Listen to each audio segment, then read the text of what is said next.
পৃথিবীতে শত শত উপজাতির বসবাস, তবে এ সকল উপজাতির মধ্যে অধিকাংশ উপজাতি আফ্রিকায় বসবাস করে।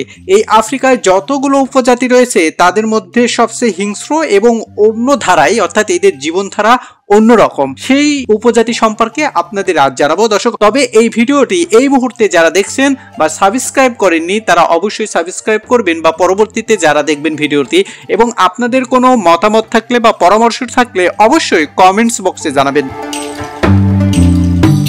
দর্শক, যদিও আফ্রিকার অনেক দর্শনার্থীর মাসাই জনগণের সাথে পরিচিত, এর হাডজাবের লেস এরিয়ার অঞ্চলটি কম বেশি বা আকর্ষণীয় আফ্রিকার সংস্কৃতির প্রতিনিধিত্ব নয়।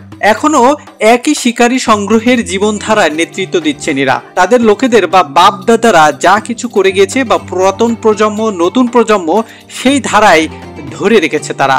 হাডজাবের শিকারের জন্য স্থায়ীভাবে তৈরি বিষ বা তাদের বুদ্ধিমানের ছদ্মবেশে ব্যবহার করে। তানজিয়ার দর্শনার্থীরা কেবল এই ঐতিহ্যবাহী লোকদের সাথেই ঘুরতে পারে না, বরং হাজার হাজার বছর ধরে কখনো কখনো তানজিয়ার মরুভূমিতে কিভাবে এই কঠোর লোকেরা বেঁচে আছে তা দেখতে একটি রোমাঞ্চকর সূর্যোদয়ের শিকারের সাক্ষী হতে পারে।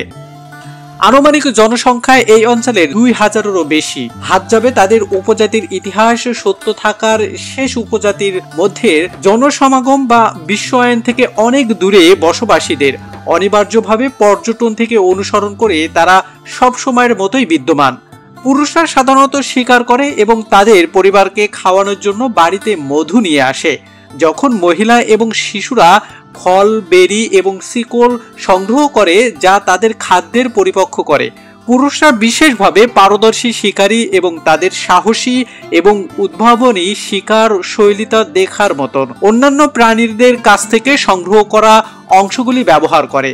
তারা কৌশলে প্রলুব্ধ করে এবং গেমটি নামিয়ে দেয়, যেহেতু এটিই তাদের খাদ্যের একমাত্র উৎস। তারাই একমাত্র উপজাতি যাকে শিকার করার অনুমতি দেওয়া হয়েছে।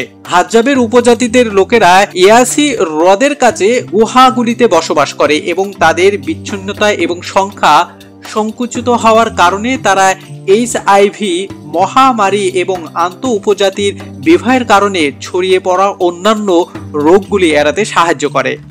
হাডজাবের উপজাতির সংস্কৃতির একটি আকর্ষণীয় দিক হলো তাদের ভাষা। হাডজাবের ভাষা হলো ক্লিকের একটি স্বতন্ত্র ভাষা যা বিখ্যাত বিশ্ব মানবেতর মতোই। এটি এবং তাদের অনুরূপ শারীরিক উপস্থিতি সত্ত্বেও DNA পরীক্ষার দুটি গ্রুপের মধ্যে কোনো সম্পর্ক দেখা যায়নি।